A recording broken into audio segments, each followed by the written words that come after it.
Baru 101,8 FM dan Radio Roja Bandung 104.3 FM. Menebar cahaya sunnah.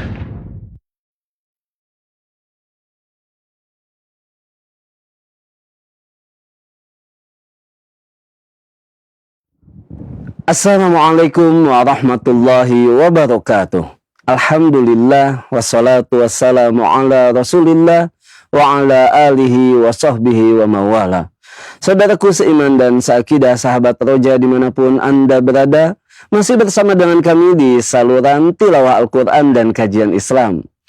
Dan di kesempatan pagi hari ini kembali insya Allah kami hadirkan kembali kajian yang kami pancarluaskan dari kota Kudus bersama Ustadz Dr. Musyafa Ad-Darini Hafizahullah Ta'ala dalam pembahasan fikih sunnah.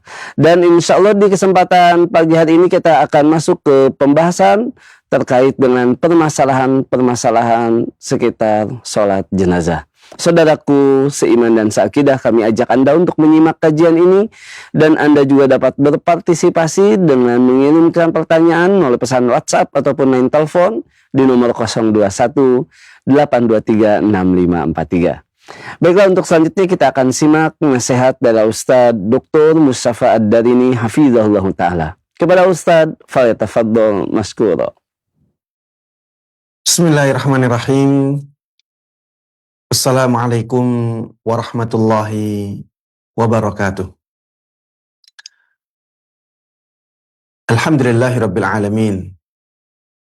Wassalatu wassalamu ala ashrafil anbiya'i wa sayyidil mursalin. Nabiyyina Muhammadin wa ala alihi wa sahbihi wa man tabi'ahum bi ihsanin ila yaumiddin. Allahumma inna nas'aluka bi asma'ikal husna wa sifatikal ula an tu'allimana ma yanfa'una wa an tanfa'ana bima 'allamtana wa an tazidana 'ilman wa 'amala wa an taj'ala hadzal 'amal khalisan liwajhikal karim wa an tusahhila lana umurana wa talabana fil 'ilmi wa an tusliha lana qulubana wa syu'unana kullaha wa alla takilana ila anfusina tarfata ain. Amin amin ya rabbil alamin, innaka waliyyu dzalika wal qadiru alaih. Para jemaah sekalian, kaum muslimin dan kaum muslimat, khususnya para pemirsa Roja TV dan para pendengar Radio Roja yang semoga dimuliakan dan dirahmati oleh Allah Subhanahu wa taala. Alhamdulillah, kita terus panjatkan puja dan puji syukur kita kepada Allah Subhanahu wa taala atas nikmat-nikmatnya yang terus-menerus Allah berikan kepada kita. Alhamdulillah kita bisa meneruskan kembali kajian ilmiah ini. Mudah-mudahan Allah Subhanahu wa taala terus membimbing kita dalam kebaikan di atas sunnah Nabi sallallahu alaihi wasallam. Amin amin ya rabbil alamin.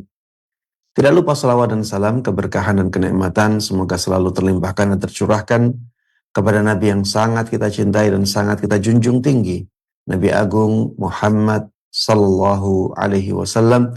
Begitu pula kepada seluruh keluarga beliau, seluruh sahabat beliau, dan seluruh kaum muslimin yang mengikuti beliau dan para sahabatnya dengan baik hingga hari akhir nanti. Para jemaah sekalian rahimana wa rahimakumullah, kita pada kesempatan kali ini akan membahas tentang masalah-masalah yang berkaitan dengan sholat jenazah yang belum kita bahas dalam kesempatan yang sebelumnya. Masih banyak masalah-masalah yang berkaitan dengan sholat jenazah dan mudah-mudahan kita bisa menyelesaikan pembahasan masalah-masalah itu di pertemuan ini. Masalah yang pertama, para jemaah sekalian rahimana wa rahmatullah, yang kita bisa bahas dalam kesempatan kali ini adalah apabila ada bagian badan mayit yang ditemukan, apakah disyariatkan untuk disolati dengan cara salat jenazah? Misalnya, ada kecelakaan pesawat terbang. Kemudian ditemukan ada potongan kaki. Tidak tahu ini potongan kaki siapa. Tapi yang jelas itu ditemukan setelah terjadinya kecelakaan pesawat. Dan tempatnya di sekitar tempat kejadian kecelakaan pesawat. Apakah potongan kaki itu disyariatkan untuk disolat jenazah? Contoh lagi misalnya ketika ada pembunuhan mutilasi.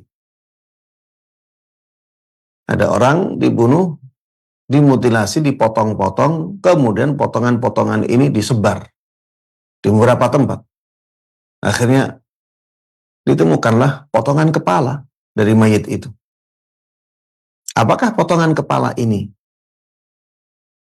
disyariatkan untuk disolat jenazah? Apakah wajib disolat jenazah? Ini pembahasan yang dibahas oleh para ulama dalam kitab-kitab fikih. Di sini disebutkan qad waradat atharun taduru baina ad-dha'fi wal irsal an ba'd as-sahabah annahum sallau ala ba'di ajza'il mayyit. Di sana ada athar-athar dari sebagian sahabat Nabi sallallahu alaihi wasallam bahwa mereka menyolati sebagian anggota badan mayit. Namun athar-athar tersebut ya tidak keluar dari keadaan yang lemah ya. Jadi riwayat athar tersebut riwayat yang lemah ya. Sana ada yang lemah riwayatnya, bersambung tapi lemah riwayatnya. Ada yang riwayatnya mursal. Dan riwayat mursal ini juga riwayat yang lemah. Para jemaah sekalian rahimana wa rahimakumullah, namun demikian para ulama menyampaikan pendapat mereka. Dan ada beberapa pendapat dalam masalah ini. Di sini disebutkan ada 3 pendapat. Pendapat yang pertama, annahu yusalla alaihi sawa'un qallal ba'du am kathur. Bahwa apabila ditemukan sebagian dari badan mayit, maka tetap disolati. Baik bagian badan tersebut sedikit atau banyak. Dan ini adalah pendapatnya Imam Syafi'i rahimahullah. Ini juga pendapatnya Imam Ahmad. Ini juga pendapatnya Ibn Hazm rahimahumullahu jami'an. Pendapat yang kedua disebutkan di sini in wujida aktsaru min nisfihi ghussila wa sulli alaihi wa in wujida an-nisfu fala ghusla wala salah. Apabila bagian dari jenazah itu lebih dari setengah badannya, maka dia dimandikan dan disolati. Tapi apabila bagian dari jenazah itu hanya setengahnya saja, maka tidak dimandikan, juga tidak disolati. Ini pendapatnya Imam Abu Hanifah rahimahullah. Adapun pendapatnya Imam Malik rahimahullah, beliau mengatakan bahwa apabila yang ditemukan hanya bagian kecil saja, maka tidak disolati. Tapi kalau yang ditemukan bagian yang banyak dari mayit, maka disolati. Pendapat yang ketiga, pendapatnya Imam Malik tadi dianggap masuk ke pendapat yang kedua. Pendapat yang ketiga, annahu la yusalla alaihi mutlaqan. bahwa apabila yang ditemukan hanya sebagian dari anggota badan mayit, maka tidak disolati secara mutlak. Ini pendapatnya Dawud Al-Zahiri. Ya, di sini antara Dawud Al-Zahiri dengan Ibnu Hazm Al-Zahiri ada perbedaan pendapat.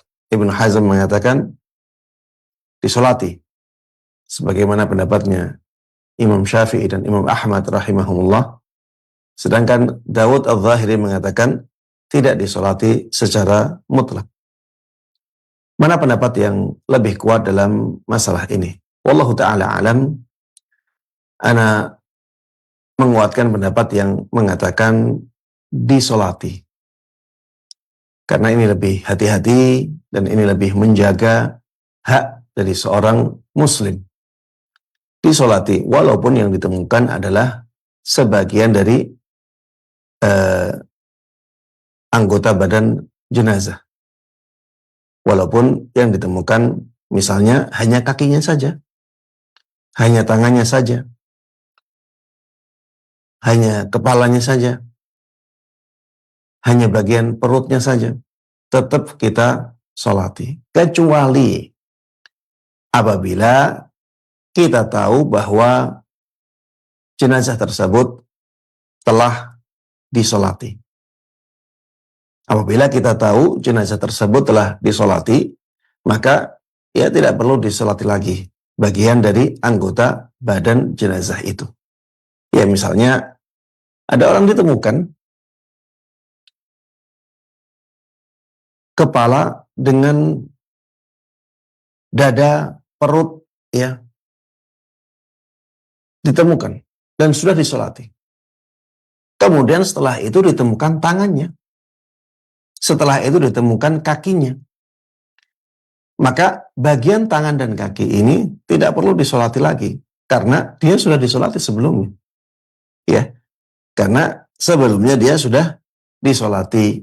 Ini hanya bagian badan dia yang lain. Ya, kalau sudah disolati, maka tidak perlu disolati lagi untuk bagian badan yang ditemukan selanjutnya. Adapun apabila belum disolati dan yang ditemukan hanya sebagian dari anggota badan mayit, maka anggota badan itu disolati. Apakah dimandikan, Ustaz? Jawabannya iya. Sebagian badan itu dimandikan.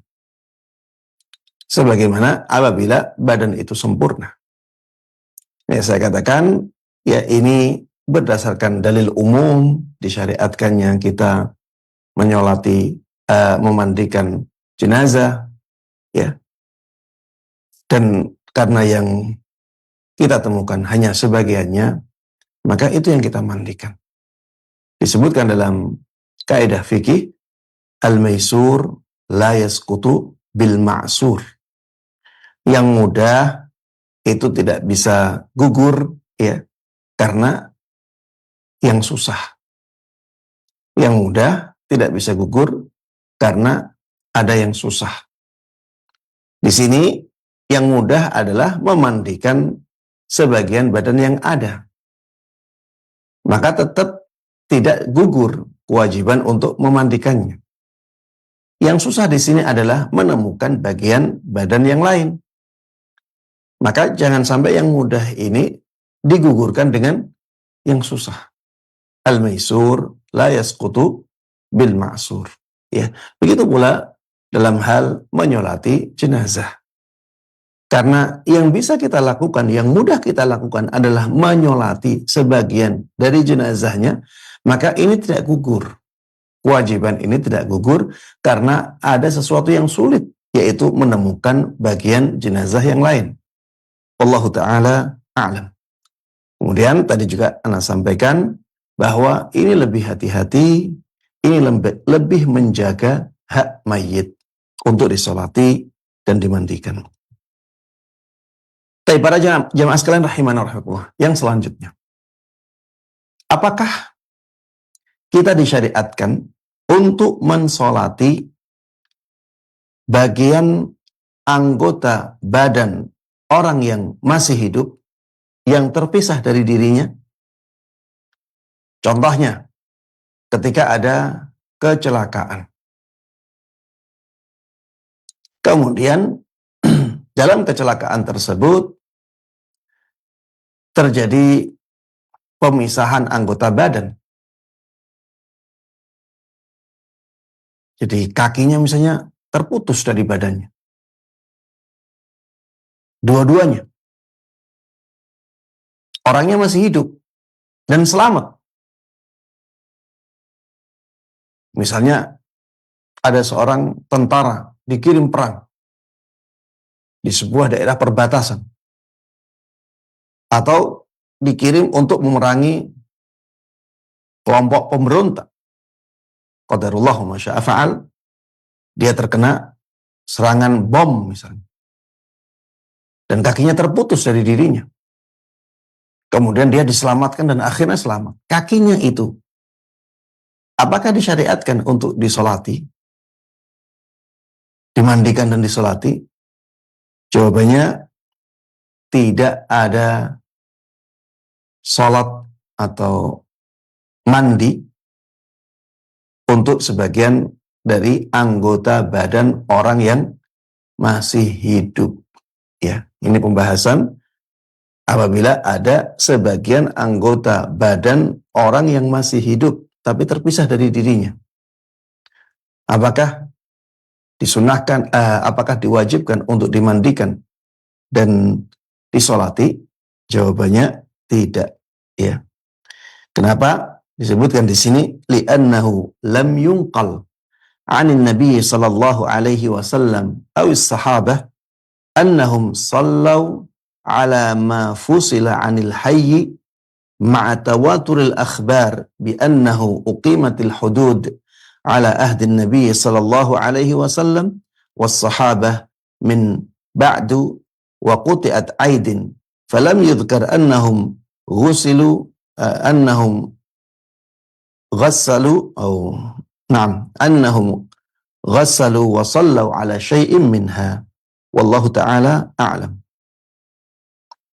Jadi tidak ada nukilan dari Nabi sallallahu alaihi wasallam atau para sahabatnya bahwa mereka pernah menyolati bagian badan yang terputus dari orang yang masih hidup. Padahal telah datang kabar yang mutawatir bahwa telah ditegakkan hukum hudud di zaman Nabi Sallallahu Alaihi Wasallam dan di zaman para sahabatnya. Dan termasuk di antara hukuman hudud adalah potong tangan. Hukum potong tangan itu telah ditegakkan di zaman Nabi Sallallahu Alaihi Wasallam dan juga telah ditegakkan di zaman para sahabat Nabi Sallallahu Alaihi Wasallam. Tidak ada satu nukilan pun yang menyebutkan bahwa ada sholat jenazah untuk tangan yang dipotong itu.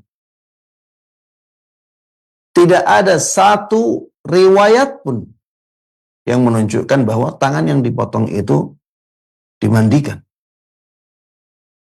Maka ini menunjukkan bahwa potongan dari anggota badan dari orang yang masih hidup itu tidak disyariatkan untuk dimandikan dan disolati.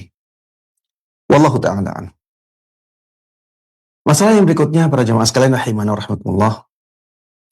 Apakah disyariatkan untuk sholat jenazah untuk bayi yang keguguran? Jadi ada ibu yang hamil, kemudian keguguran. Apakah janinnya keguguran itu wajib disolati? Ataukah tidak wajib disolati? Para jemaah sekalian rahimana wa rahimakumullah, disebutkan di sini la khilafa baina ahli ilmi anna as-siqta idza istahalla sarikha aw 'atisa sulliya alaihi. Tidak ada perbedaan di kalangan para ulama bahwa apabila ada bayi yang keguguran tapi dia mengeluarkan suara, ya, bayi itu biasanya suaranya ya suara tangisan, atau dia bersin, bahwa bayi yang demikian, ya, ini wajib disolati. Jadi dia keguguran, ya, lahir sebelum waktunya, ya, mungkin karena ada sesuatu, mungkin dia jatuh, ya, ibunya jatuh, kemudian keluar bayinya. Ini keguguran, ya. Tapi ketika keluar, dia masih mengeluarkan suara tangisan, atau mungkin dia bersin. Setelah itu mati.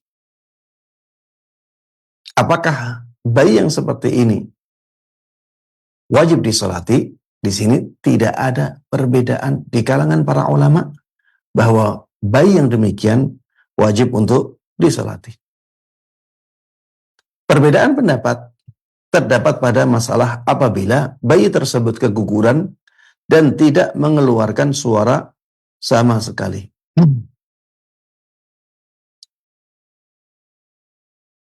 Di sini ada pendapat yang mengatakan bahwa bayi yang demikian tidak wajib disolati. Bayi yang demikian tidak disolati. Ini pendapat dari sahabat Jabir ibn Abdullah. Ini juga pendapat dari sahabat Ibn Abbas radhiyallahu anhum. Ini juga pendapatnya Az-Zuhri, Al-Thawri, Al-Auza'i. Ini pendapatnya Imam Malik, Imam Syafi'i, dan para ulama ashabur ra'i. Kalau kita lihat, ya, dari a'immah arba'ah, ini pendapatnya 3 a'immah arba'ah. Pendapatnya Imam Malik, Imam Syafi'i, dan ashabur ra'i, ya, biasanya masuk di situ Imam Abu Hanifah rahimahumullahu jami'an. Mereka berpendapat seperti ini karena adanya hadis dari Nabi sallallahu alaihi wasallam, la yarithus sabi hatta yastahilla sarikha. Tidak, anak kecil itu tidak mendapatkan hak waris sampai dia lahir dalam keadaan mengeluarkan suara, yaitu menangis. Baik. Pendapat yang kedua, pendapat yang mengatakan bahwa janin yang atau bayi yang keguguran itu wajib disolati. Bayi yang keguguran wajib disolati. Pendapat ini dinukil dari sahabat Ibnu Umar dan juga dinukil dari sahabat Abu Hurairah radhiyallahu anhum. Ini pendapatnya Ibnu Sirin, Sa'id ibn al-Musayyib. Ini juga pendapatnya Imam Ahmad dan pendapatnya Ishaq ibn Rahuyah. Mereka berdalil dengan hadis dari sahabat Al-Mughirah ibn Syu'bah bahwa Nabi sallallahu alaihi wasallam pernah bersabda, as-siqtu yusalla alaihi wa yud'a li walidayhi bil maghfirati war rahmah. Bahwa bayi yang keguguran itu disolati dan kedua orang tuanya didoakan untuk mendapatkan maghfirah dan rahmat Allah Subhanahu wa ta'ala. Dan Allah Ta'ala alam, pendapat yang kedua ini pendapat yang lebih kuat, ya. Pendapat yang kedua ini pendapat yang lebih kuat selama bayi yang keguguran tersebut telah ditiupkan ruh. Kenapa ini lebih kuat? Karena dalilnya lebih terang benderang. Dalilnya lebih tegas, dalilnya lebih jelas. Kalau kita lihat antara dua dalil yang disebutkan oleh dua pendapat ini, kita lihat dalil yang pertama sebenarnya berkaitan dengan warisan. Tidak tegas menyatakan tentang sholat. Ya. Tadi dalilnya, la yarithus sabi hatta yastahilla sarikha. Anak kecil tidak mendapatkan warisan sampai dia ketika lahir itu mengeluarkan suara. Ya. Jadi dia menangis. Ada suara tangisan dari dia. Kalau kita lihat hadis ini menjelaskan tentang warisan.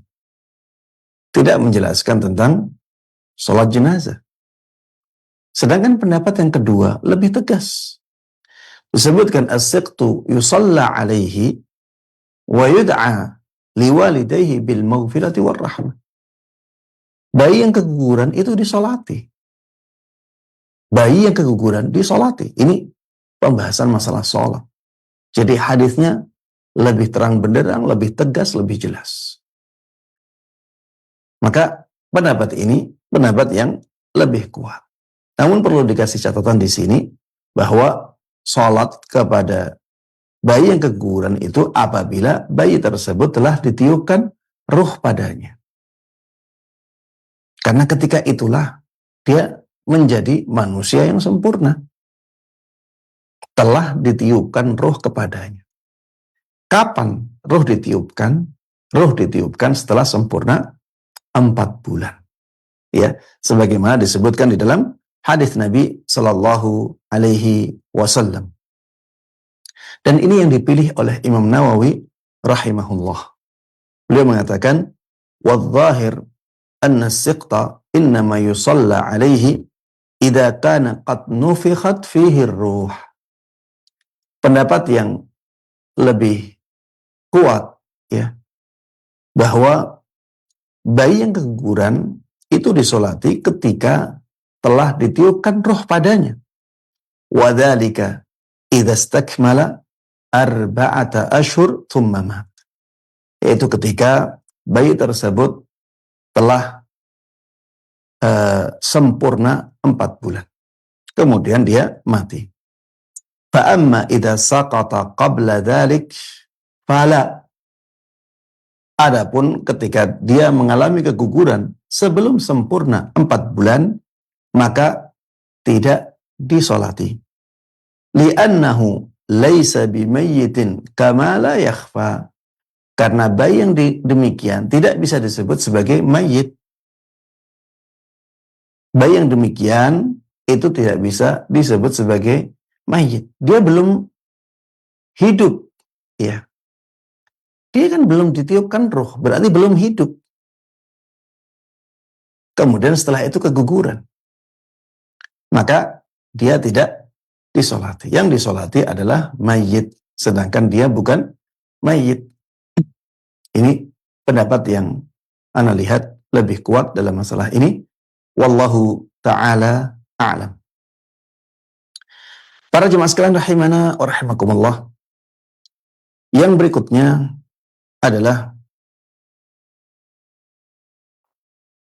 menyolati anak kecil yang meninggal. Menyolati anak kecil yang meninggal. Mengapa ini dibahas, ya? Ini dibahas karena anak kecil itu yang merupakan anaknya kaum muslimin, ya.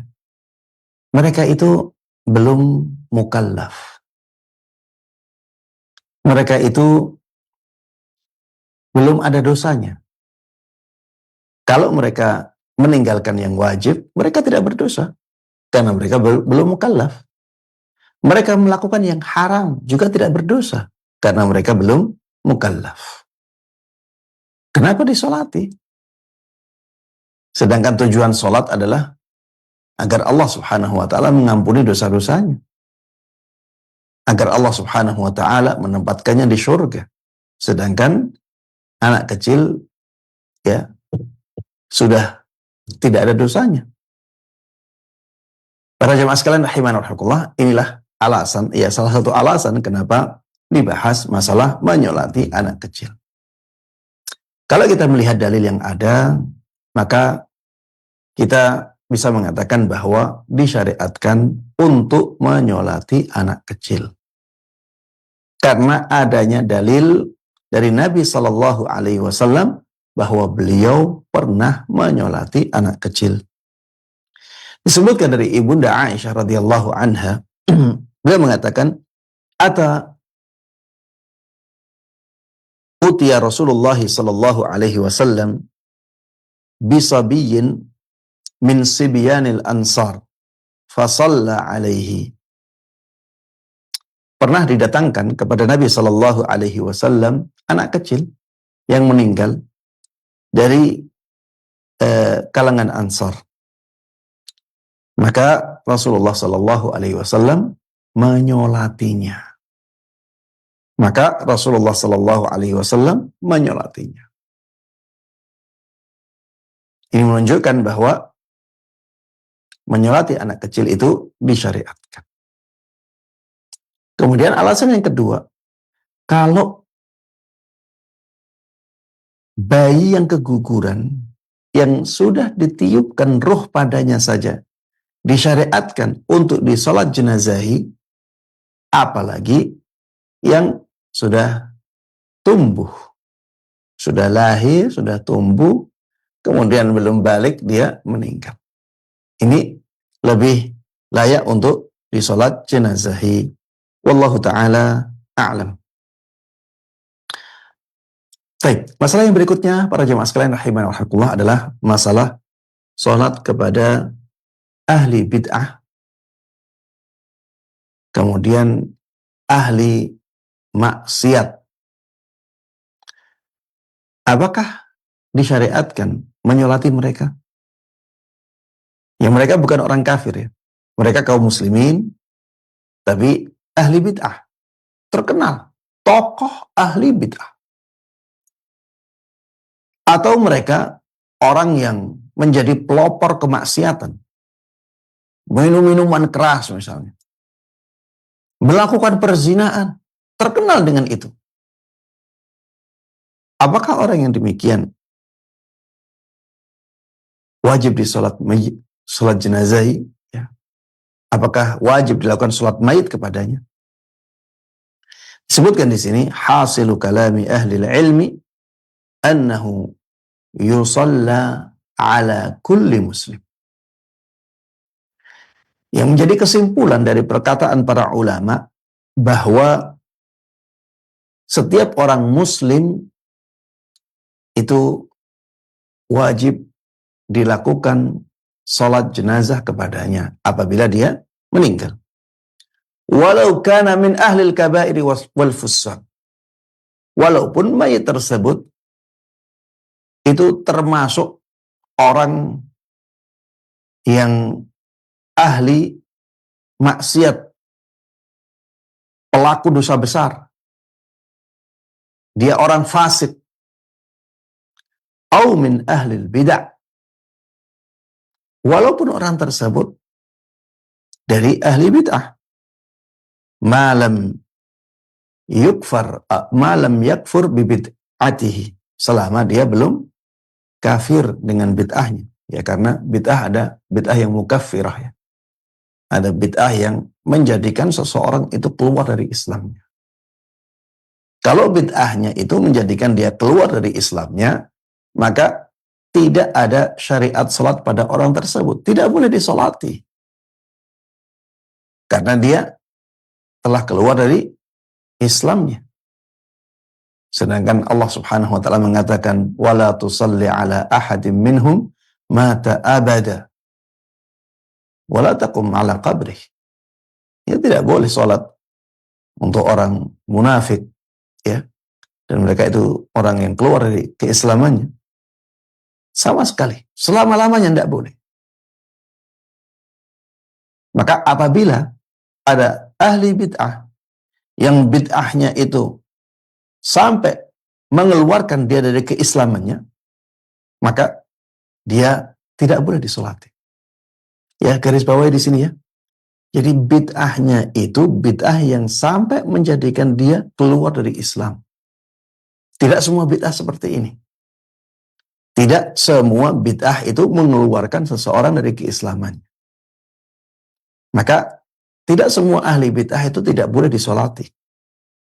Yang tidak boleh disolati hanya ahli bid'ah yang bid'ahnya mengeluarkan dia dari keislamannya. Kemudian ada satu penjelasan penting di sini.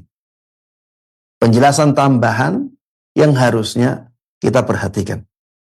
Disebutkan di sini, lakin intaraka a'immatud dini wa ahlul fadli alladhi yuqtada bihimus salah ala ahadihim zajran li amthalihim fahuwa hasan. Tetapi apabila para pemuka agama, orang-orang yang punya kemuliaan di masyarakatnya, yang dilihat, yang dijadikan sebagai panutan, mereka meninggalkan sholat kepada ahli bid'ah.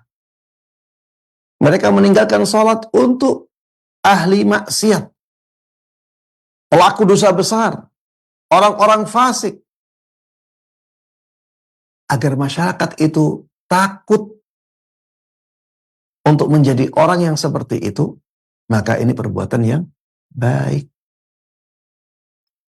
Jadi harus dibedakan di sini antara orang yang biasa dengan orang yang menjadi pemuka agama, orang yang punya kemuliaan yang dipandang di masyarakat.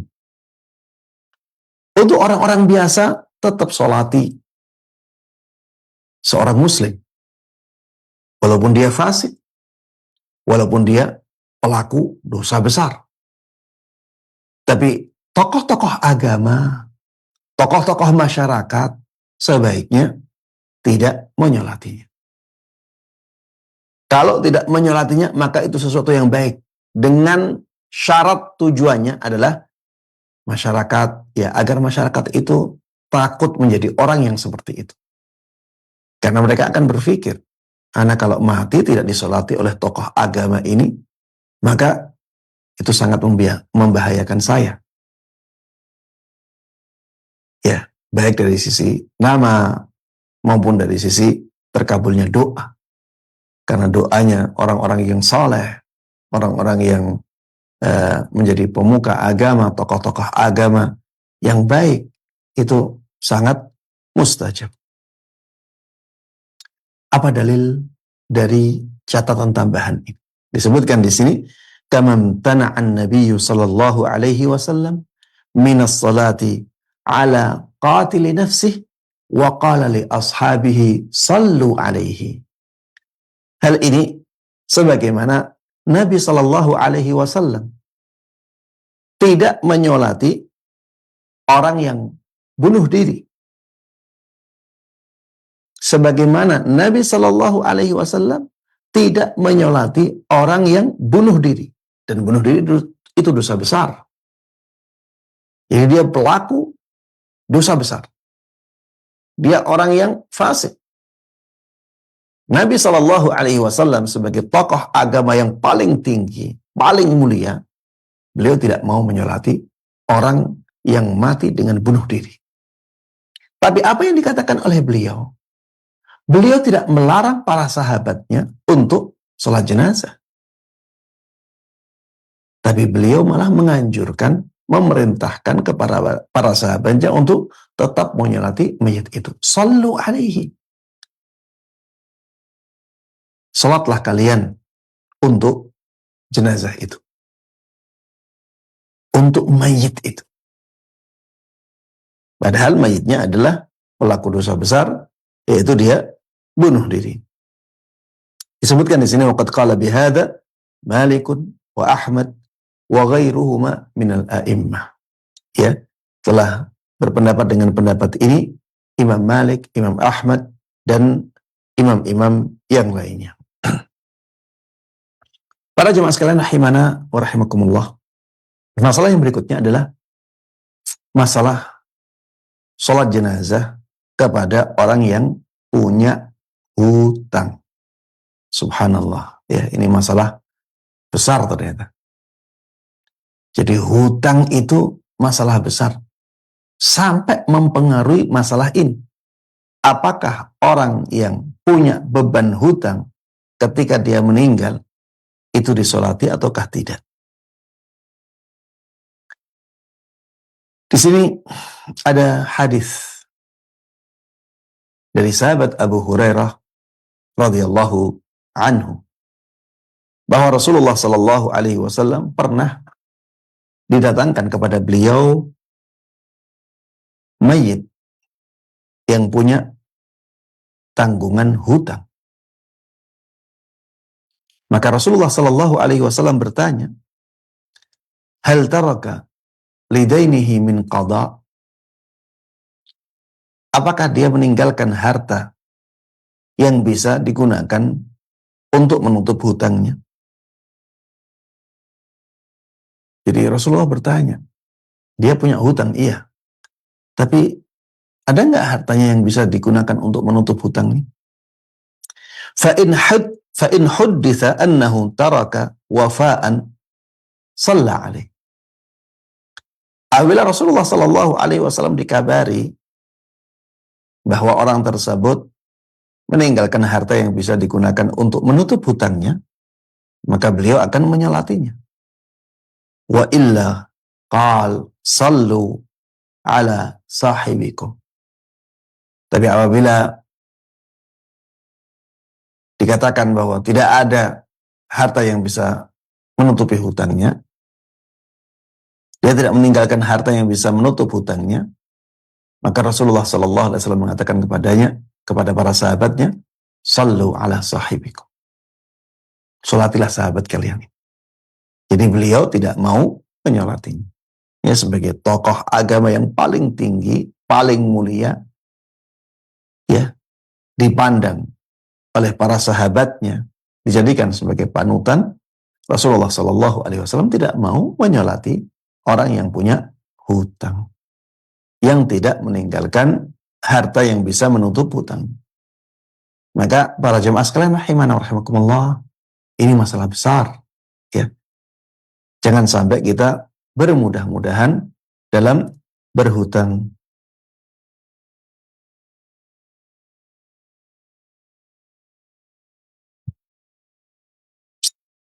Tapi para jemaah sekalian rahimana wa rahimakumullah, ini sama dengan yang tadi, ya. Sama dengan orang yang meninggal dalam keadaan fasik, ya, pelaku dosa besar. Ini para pemuka agama, para tokoh-tokoh yang dimuliakan oleh masyarakat sebaiknya tidak menyolatinya. Ya, orang yang punya hutang, yang tidak meninggalkan harta yang bisa menutup hutangnya dan tidak ada orang yang menanggung hutangnya, maka ya sebaiknya tidak disolati oleh para tokoh agama, para ulama, para panutan masyarakat. Tapi masyarakat tetap menyolatinya. Ya, masyarakat biasa tetap menyolatinya. Agar hak mayit tetap bisa dijaga, tapi di sisi lain ya di sana ada pelajaran bagi masyarakat, ya. Jangan sampai mereka menjadi orang yang seperti itu.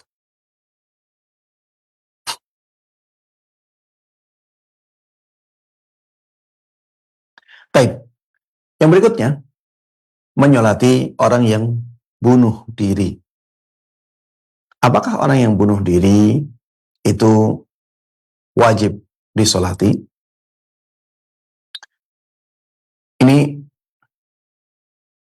diperselisihkan oleh para ulama.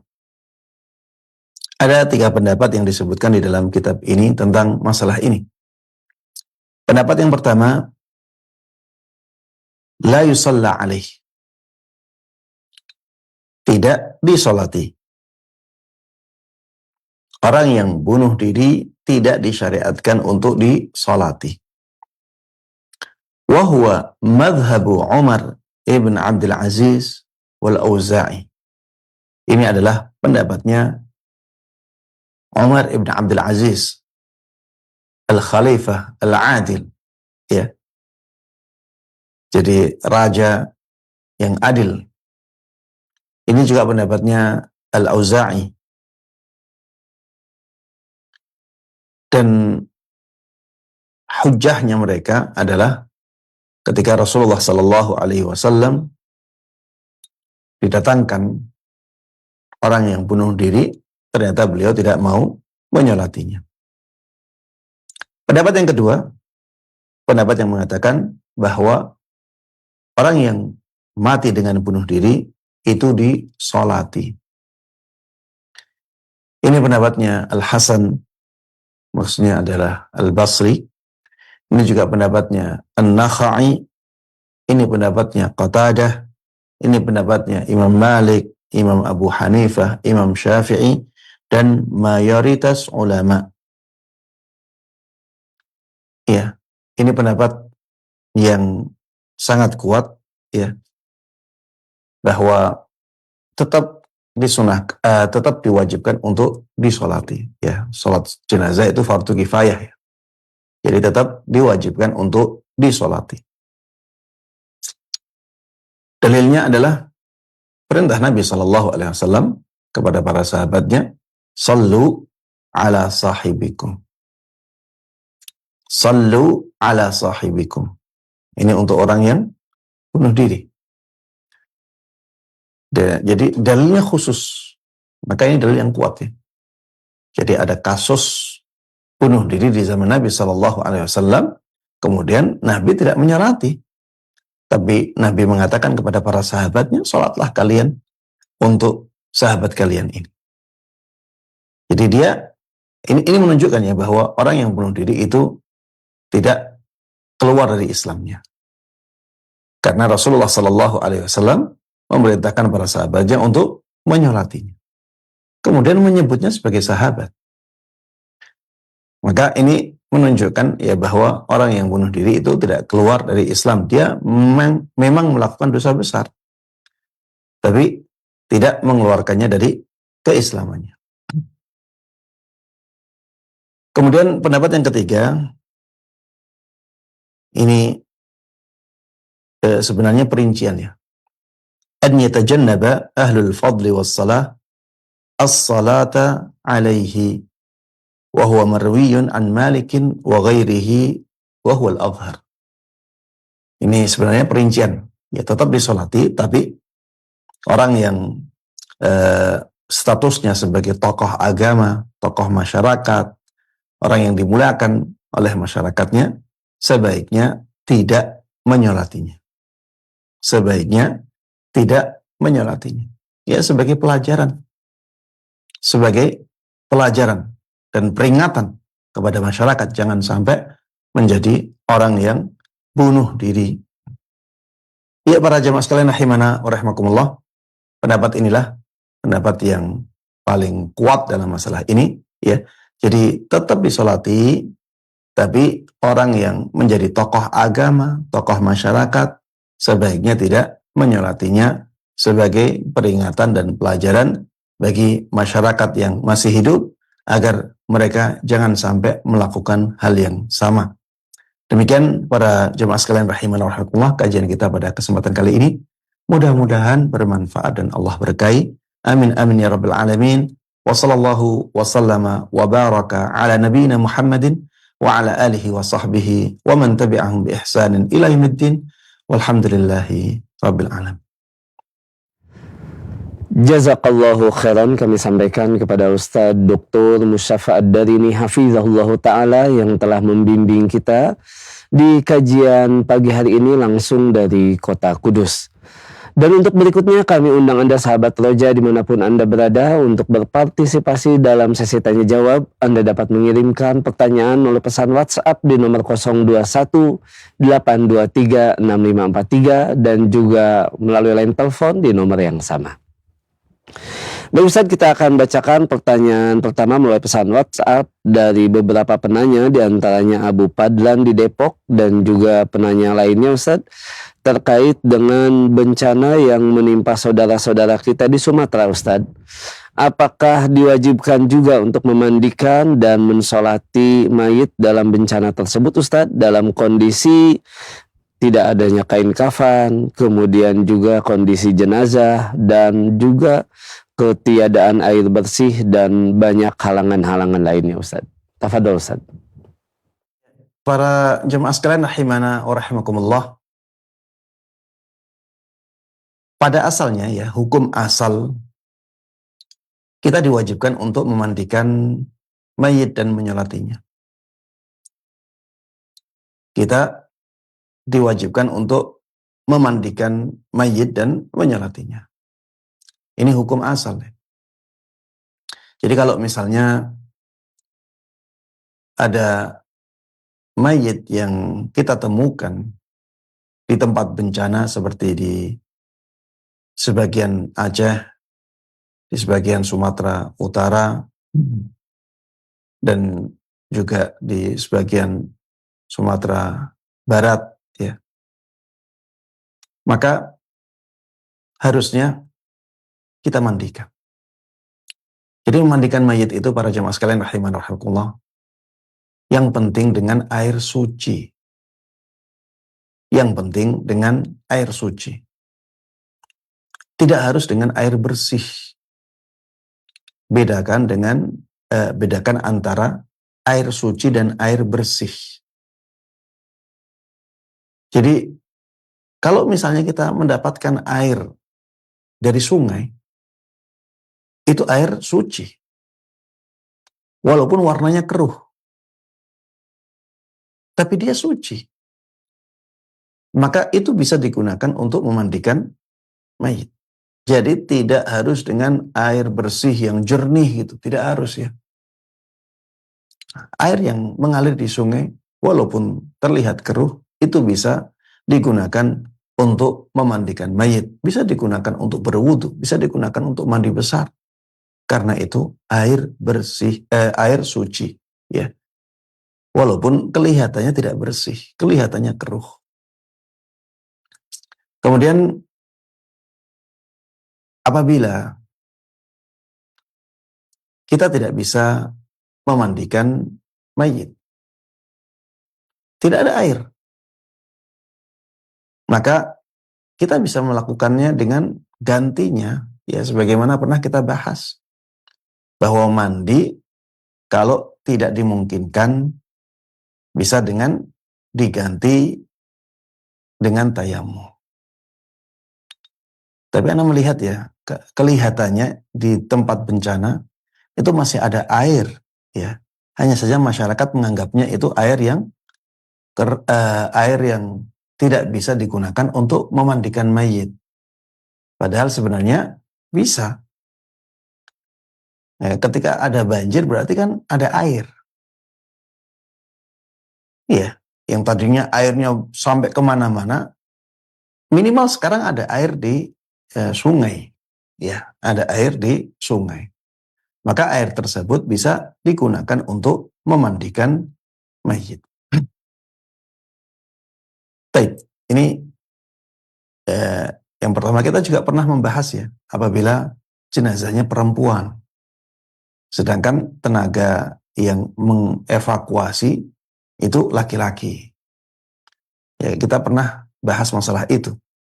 Dan kita sampaikan bahwa apabila tidak ada tenaga yang memandikan dari perempuan, maka sebaiknya diganti dengan tayamum. Sebaiknya diganti dengan tayamum, dan ini pendapat mayoritas ulama. Tapi kalau misalnya ada di antara teman-teman yang mengevakuasi ada perempuan, maka sebaiknya jangan diganti dengan tayamum. Perempuan itu yang diminta untuk memandikan mayit. Kalau tidak bisa, maka diarahkan oleh teman laki-laki. Tapi yang memandikan tetap ya perempuan.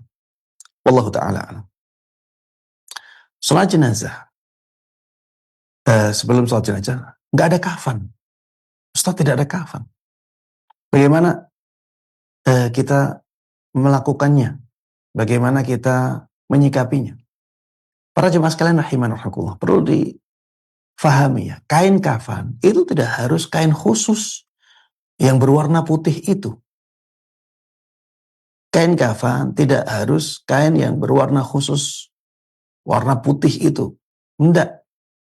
Kain kafan itu bisa berupa kain-kain yang lainnya. Bisa berwarna-warni. Pernah kita bahas juga ya bahwa kain kafan itu tidak harus kain yang berwarna putih polos. Tidak harus kain yang tidak ada jahitannya. Tidak harus berupa lembaran-lembaran yang masih utuh. Tidak harus. Yang penting ya kita bisa menutupi badannya. Tidak harus misalnya satu kain yang sempurna. Tidak harus. Kita bisa menggunakan pakaian yang ada di rumah untuk kita pakaikan di jenazah itu. Yang penting aurat dan badannya itu tertutup. Ini kalau masih bisa ya. Kalau masih bisa seperti itu, lakukan seperti itu. Coba cari pakaian-pakaian yang masih selamat dari banjir. Kemudian digunakan untuk membungkus mayit tersebut. Karena kafan itu tidak harus dari pakaian yang masih baru, masih berwarna putih, tidak ada jahitannya. Tidak harus seperti itu. Yang penting ya mayit ini bisa ditutup anggota badannya dengan kain, maka itu cukup. Kalau misalnya tidak ada itu, ya kita cari-cari Ustadz, di lapangan memang tidak ada, kita tidak mendapatkannya. Maka la wajib ma'al ajiz di sini sudah berlaku. Tidak ada kewajiban apabila kita tidak mampu. Tidak ada kewajiban apabila kita tidak mampu. Kita bisa menutupi jasad mayit itu dengan daun-daun yang ada di sekitar. Kemudian kita kuburkan. Ya. Sebagaimana dulu ya di zaman Nabi Shallallahu Alaihi Wasallam ketika terjadi perang Uhud ya. Setelah perang Uhud selesai, banyak korban, ada 70 korban dari perang Uhud itu. Ada sebagian syuhada yang tidak mendapatkan kain kafan. Maka Rasulullah Shallallahu Alaihi Wasallam menutupinya dengan rerumputan yang ada di sekitar situ. Makanya yang seperti ini tidak menjadi masalah ya. Ada keringanan di situ. Tapi kalau masih bisa dicarikan kain-kain, walaupun kain misalnya ada daster, ada kain gamis, ada kain baju, ya digunakan untuk membalut dan menutupi tubuh mayit itu. Itu berfungsi juga sebagai kafan, ya. Demikian Allah Ta'ala alam, ya kita berdoa semuanya untuk saudara-saudara kita yang terkena bencana banjir kemarin. Mudah-mudahan Allah Subhanahu Wa Ta'ala mengganti harta yang hilang dari mereka dengan ganti yang lebih baik, dengan ganti yang lebih berkah. Mudah-mudahan Allah Subhanahu Wa Ta'ala menjadikan bencana tersebut sebagai pelebur dosa bagi mereka semuanya dan peninggi derajat mereka di sisi Allah Subhanahu Wa Ta'ala. Dan kita berdoa juga mudah-mudahan Allah Subhanahu Wa Ta'ala memudahkan urusan-urusan dari saudara-saudara kita di sana. Amin amin ya rabbal alamin. ini menjadi akhir dari pertemuan kita di majelis ini. Mudah-mudahan yang kita bahas bersama bermanfaat untuk kita semuanya. Mudah-mudahan Allah berkahi ilmu kita, dan mudah-mudahan Allah Subhanahu wa Ta'ala memberikan taufiknya kepada kita semuanya untuk bisa semangat menjalankan ilmu yang kita dapatkan dan menyebarkannya kepada orang-orang yang ada di sekitar kita dengan baik dan mudah. Amin amin ya rabbal alamin. Wa sallallahu wa sallama wa baraka ala nabiyyina Muhammadin wa ala alihi wa sahbihi wa man tabi'ahum bi ihsanin ila yaumiddin. Walhamdulillahi rabbil alamin. Assalamualaikum warahmatullahi wabarakatuh. Waalaikumsalam warahmatullahi wabarakatuh. Kami ucapkan jazakallahu khairan kepada Ustaz Dr. Mustafa Ad-Darini hafizahullah ta'ala yang telah membimbing kajian kita di kesempatan pagi hari ini langsung dari kota Kudus. Dan kami ucapkan pula jazakumullahu khairan untuk Anda sahabat Roja dimanapun Anda berada. Semoga ilmu yang kita pelajari di kesempatan pagi hari ini menjadi ilmu yang bermanfaat, yang membimbing ibadah-ibadah kita di atas sunnah.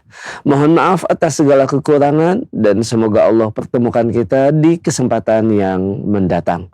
Khususnya bersama Ustaz Dr. Mustafa Ad-Darini hafizahullah ta'ala di setiap hari Senin pagi pukul 6 kurang lebih sampai dengan selesai. Kami dari studio undur diri. Wassalamualaikum warahmatullahi wabarakatuh. Simak Radio Roja Bogor 100.1 FM, Radio Roja Majalengka 93.1 FM, Radio Roja Palu 101,8 FM, dan Radio Roja Bandung 104.3